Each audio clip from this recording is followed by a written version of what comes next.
पवारांनी त्यांची उभी हयात राजकारण करण्यात, फोडाफोडी करण्यात, डावपेच टाकण्यात घालवली। तेच रिटर्नमध्ये पवारांना मिळत असल्याच्या चर्चा आता होऊ घातल्यात। पवारांवर त्यांचेच कर्म उलटले का? बेरजेच्या राजकारणाने पवारांवरती ही वेळ आणली का? अनेक लोक याही मुद्द्यावर बोलतायत, त्यामुळे ही बाजू समजून घेणं गरजेचे। नियती कधी आपले फासे पलटवेल हे कोणीही सांगू शकत नाही।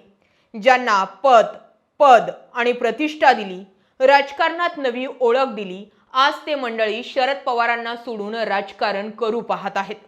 शरद पवारांचा राजकारणातून कडेलोट करण्यासाठी प्रफुल्ल पटेल, सुनील तटकरे, छगन भुजबळ, धनंजय मुंडे यांच्यासारखे नेते ज्या पद्धतीने एरोंडोली करताना दिसतायत, ते बघता शरद पवारांना देखील कधी काळी आपलाही इतिहास आठवला असेल।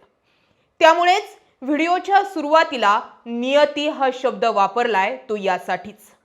नियती कधी उलटून आपलाच आरसा आपल्याला दाखवेल याचा नेम नाही। शरद पवारांनी आपल्या 50-55 वर्षाच्या प्रदीर्घ राजकीय कारकिर्दीत अनेक वेळा फोडाफोडीचं राजकारण केल्याचा आरोप विरोधक करतात। आजही जे घडतंय त्याला कर्माचे फळ म्हणून लोक सोशल मीडियावर बोलतात। 1978 मध्ये वसंतदादा पाटील यांचं सरकार पाडून त्यांनी पुलोदचा प्रयोग केला। तेव्हापासून ही मालिका सुरू झाली। त्यानंतर ज्या काँग्रेस सोबत शरद पवारांनी अनेक वर्ष आघाडी केली, त्याच काँग्रेसला शरद पवारांनी 1999 साली लक्ष्य केलं। परदेशी व्यक्ती पंतप्रधान नको म्हणत त्यांनी सोनिया गांधींविरुद्ध बंड केलं। 1999 साली नवीन पक्ष काढला, परंतु राजकीय गणित जुळत नसल्याचं लक्षात आल्यावर त्यांनी पुन्हा एकदा काँग्रेस सोबत युती करून सोनियांशी जुळवून घेतलं। राज ठाकरे जे वारंवार आपल्या भाषणात सांगतात, राष्ट्रवादीच्या जन्मानंतरचं खरं महाराष्ट्रात जातीपातीचं राजकारण सुरू झालं ते उगाच नाही। अनेक राजकीय विश्लेषकांच्या म्हणण्यानुसार पवारांनी जातीचं कार्ड खेळून अनेक निवडणुकांमधील डाव खेळले। पहिलेही जाती होत्या, परंतु जातीवर आधारित निवडणुकांची सुरुवात पवारांनी महाराष्ट्रात केली। याच सर्व राजकीय डावपेचातून त्यांच्याच हाताखाली तयार झालेल्या नेत्यांनी आता त्यांच्यापासूनच वेगळी चूल मांडल्याच्या चर्चा होऊ घातल्यात।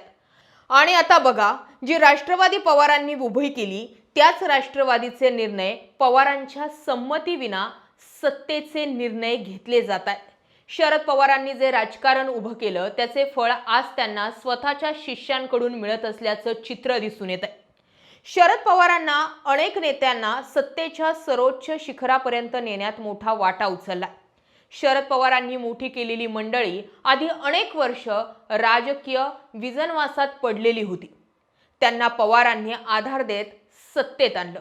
सुनील तटकरे, प्रफुल्ल पटेल, छगन भुजबळ, धनंजय मुंडे, दिलीप वळसे पाटील असे अनेक लोक शरद पवारांच्या तालमीत तयार झाले। शरद पवारांनीच कोकणातून आलेल्या सुनील तटकरेंना 2014 मध्ये प्रदेशाध्यक्षपदाची जबाबदारी देत त्यांना राज्याच्या राजकारणात महत्त्व प्राप्त करून दिलं। अर्थमंत्री आणि प्रदेशाध्यक्ष अशी मोठी पदं दिल्यामुळेच तटकरेंना खरे राजकीय महत्त्व प्राप्त झालं। प्रफुल्ल पटेल यांना पक्षाचे राष्ट्रीय कार्याध्यक्ष करून दिल्लीच्या राजकारणात स्थान मिळवून दिलं। पवारांनी त्यांना दिल्लीत आपला उजवा हात बनवलं। नागरी उड्डाण मंत्रिपदासारखी महत्त्वाची पदं त्यांना देऊन त्यांना राष्ट्रीय राजकारणामध्ये प्रस्थापित केलं। पुढे नाव येतं ते म्हणजे छगन भुजबळ यांचं। छगन भुजबळ यांना ओबीसी चेहरा म्हणून शिवसेनेतून बाहेर पडल्यानंतर राष्ट्रवादीत सन्मानाचे स्थान आणि उपमुख्यमंत्रीपद दिलं गेलं। जेलवारी करून आल्यानंतर सुद्धा भुजबळ कुणाचे हा प्रश्न होता, तर त्याही वेळी भुजबळ पवारांचे यावरती पवारांनी शिक्का लावला। धनंजय मुंडे यांना भाजपमधून राष्ट्रवादीत प्रवेश देऊन त्यांना नवीन राजकीय जन्म घडवून आणण्यातही शरद पवारांचा मोठा हात होता। आज याच मंडळींना शरद पवार नको झालेले आहेत। अजित पवारांच्या निधनानंतर दोन्ही राष्ट्रवादी काँग्रेस एकत्र येण्याच्या चर्चा सुरू झालेल्या आहेत। खुद्द शरद पवारांनीच याबाबत खुलासा केलाय। अजित पवारांची 12 फेब्रुवारी ही तारीख विलिनीकरणासाठी निश्चित झाली होती असं शरद पवार गटाच्या नेत्यांचं म्हणणं आहे। मात्र प्रफुल्ल पटेल आणि सुनील तटकरे यांनी घाईघाईने सुनेत्रा पवार यांचा उपमुख्यमंत्री पदाचा शपथविधी घडवून आणला। राजकीय विश्लेषकांनुसार जर दोन्ही पक्ष एकत्र आले असते तर पक्षाची पूर्ण सूत्र ही पुन्हा एकदा शरद पवारांच्या हाती गेली असती। हे याच नेत्यांना मान्य नव्हतं, कारण त्यांच्या महत्वाकांक्षा आणि सध्याची सत्ता टिकवण्यासाठी त्यांना शरद पवारांचं वर्चस्व नकोय. पटेल, तटकरे, भुजबळ आणि मुंडे या लोकांच्या तोंडाला स्वतंत्र राहून सत्तेचं रक्त लागलंय. त्यांना आता कोणत्याही पवारांच्या हाताखालचं मांजर होऊन राजकारण करायचं नाहीये. अजित पवारांसोबत त्यांनी जाण्याचा निर्णय घेतला होता, कारण त्यांना त्यावेळी शरद पवारांच्या हाताखाली काम करण्याची अजिबात इच्छा नव्हती. आता काळाची चक्र फिरली आहेत. अजित पवार यांच्या अपघाती निधनाने या मंडळींची अजूनच आयती सोय झाली आहे. भाजपच्या मदतीने आता पुढील राजकारण करण्याचं त्यांच्यासाठी जास्त सोयीस्कर राहणार आहे. सुनेत्रा पवार यांना राजकीय फारसा अनुभव नसल्याचा या मंडळींकडून नक्कीच फायदा घेतला जाण्याची प्रतिक्रिया समाज माध्यमांमध्ये उमटताना दिसते. यांना आता स्वतःचे निर्णय घेण्याचे स्वातंत्र्य हवे. पवारांच्या सावलीत राहिल्यास त्यांना पुन्हा केंद्रीभूत नेतृत्वाखाली काम करावे लागले असते. त्यामुळेच त्यांनी सुनेत्रा पवार यांना उपमुख्यमंत्रीपदी बसून स्वतःची सोय देखील करून घेतल्याचं मत राजकीय विश्लेषक व्यक्त करतात. याचीच दुसरी बाजू म्हणजे महायुतीत भाजपला सत्तेचा टेकू देण्यात येत असल्यानं या ईडी सीबीआय ग्रस्त नेत्यांना हायसे वाटत आहे. शरद पवारांसोबत गेल्यास सत्तेपासून दूर राहावं लागेल. सत्तेत राहण्यासाठी आणि स्वतःवर असलेल्या चौकशांपासून वाचण्यासाठी त्यांना पवारांऐवजी सुनेत्रा पवारांचं नेतृत्व अधिक सोयीचं वाटलं. या मंडळींनी सुनेत्रा पवार यांना उपमुख्यमंत्री करून शरद पवारांना हे स्पष्ट संकेत दिलेत की आता राष्ट्रवादी ही पवारांच्या घराची असली तरी ती शरद पवारांची नाहीये. अजित पवार गटाच्या या नेत्यांनी भाजपसोबतच सत्तेत कायम राहण्याचा निर्णय स्पष्ट केलाय.